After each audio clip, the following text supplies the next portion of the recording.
Assalamualaikum warahmatullahi wabarakatuh. Saya Felina Dwi Kusuminingrum dengan NIM 203230040 dari kelas MPI 4B dengan dosen pengampu Dian Nisa Istofa, SPD MPDI. Di video ini saya akan menjelaskan mengenai masalah dan pembatasan masalah penelitian. Pertama, itu definisi masalah dalam penelitian. Masalah penelitian bisa didefinisikan sebagai pernyataan yang mempermasalahkan suatu variabel atau hubungan antara variabel pada suatu fenomena, sedangkan variabel didefinisikan sebagai pembeda antara sesuatu dengan yang lain. Nah, masalah penelitian ini akan menentukan kualitas penelitian yang akan dilakukan. Baik buruknya penelitian seseorang tergantung bagaimana seorang peneliti tersebut dapat mengidentifikasi penelitian sebaik-baiknya. Menentukan masalah penelitian terkadang sulit. Hal itu dikarenakan kurang paham akan permasalahan tersebut. Nah, untuk menentukan permasalahan penelitian, terlebih dahulu harus memahami sumber masalah. Sumber masalah tersebut bisa berasal dari manusia, program, dan fenomena sekitar. Selanjutnya, sumber masalah. Sumber masalah penelitian antara lain buku bacaan atau laporan hasil penelitian, pengamatan sepintas, pernyataan pemegang otoritas, perasaan atau intuisi, diskusi, seminar, dan pertemuan ilmiah lainnya. Nah, adapun menurut Nasution tahun 2021, sumber masalah itu ada beberapa di antaranya. Pertama, fenomena pendidikan di ruang-ruang kuliah, di sekolah, dan di masyarakat. Maksudnya, di ruang-ruang kuliah, di sekolah, dan di masyarakat, sebetulnya banyak fenomena pendidikan yang tepat diangkat menjadi masalah penelitian. Itulah gudang sumber masalah.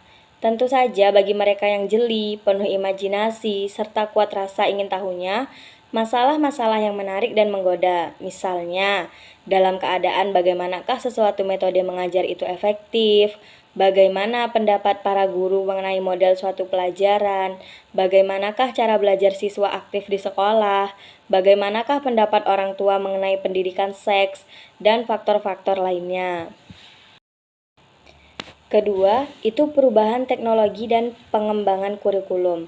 Sekarang ini, lebih dari sebelumnya, inovasi-inovasi pendidikan telah ikut memajukan pengelolaan kelas, bahan dan prosedur belajar, dan penggunaan alat-alat serta perlengkapan teknik.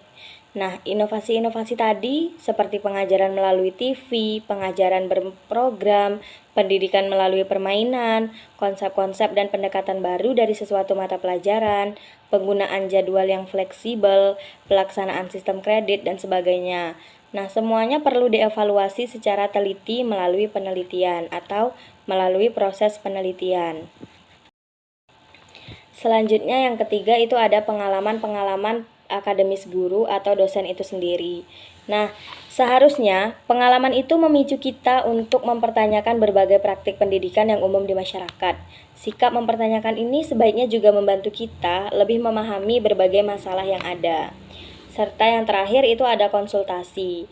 Nah, berkonsultasi dengan dosen-dosen pengajar, dosen-dosen penasehat, atau seseorang guru besar juga berguna dan juga merupakan sumber pula di dalam rangka menemukan masalah penelitian. Selanjutnya saya akan menjelaskan mengenai pertimbangan dalam memilih masalah. Menurut Anas tahun 2014, perlu juga adanya pertimbangan dalam penentuan masalah. Di antaranya, itu yang pertama dapat dilaksanakan. Nah, memastikan bahwa masalah yang dipilih realistis untuk diteliti dengan sumber daya yang tersedia. Artinya, peneliti perlu mengecek apakah sumber masalah tersebut masuk dalam jangkauan kemampuan, punya cukup waktu dan dana, akses responden memadai, ada dasar keyakinan untuk menemukan jawaban, serta dikuasai secara metodologis. Jika semua aspek ini terpenuhi, jangkauan, waktu, akses, keyakinan, dan kemampuan, maka penelitian dianggap layak untuk dilakukan. Yang kedua itu jangkauan penelitiannya. Nah, jangkauan penelitian adalah batasan atau ruang lingkup yang menjelaskan sejauh mana studi dilakukan, mencakup apa yang akan dilaksanakan, apa yang tidak akan dibahas, termasuk tujuan, populasi atau sampel, periode waktu, lokasi geografis, variabel, serta metode yang digunakan. Menentukan jangkauan yang tepat membantu peneliti fokus mengelola sumber daya dan waktu, serta memastikan bahwa temuan sesuai dengan tujuan penelitian dan dapat diselesaikan secara realistis. Terakhir, saya akan menjelaskan mengenai pembatasan masalah. Pembatasan masalah itu ibaratnya mempersempit fokus penelitian kita agar tidak melebar terlalu jauh. Dengan membatasi lingkupnya, penelitian jadi lebih terarah dan tidak bisa dikerjakan dengan lebih baik. Ini dilakukan supaya pembahasan tidak membahas hal-hal yang kurang relevan, sehingga penelitian tetap fokus pada intinya.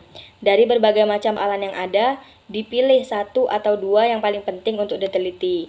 Inilah yang disebut batasan masalah. Jadi, intinya batasan masalah adalah memilih satu atau dua isu dari sekian banyak isu yang sudah kita kenali, menurut Al-Faqih et al. Tahun 2023. Nah, batasan masalah itu dalam arti lain sebenarnya menegaskan atau memperjelas yang menjadi masalah.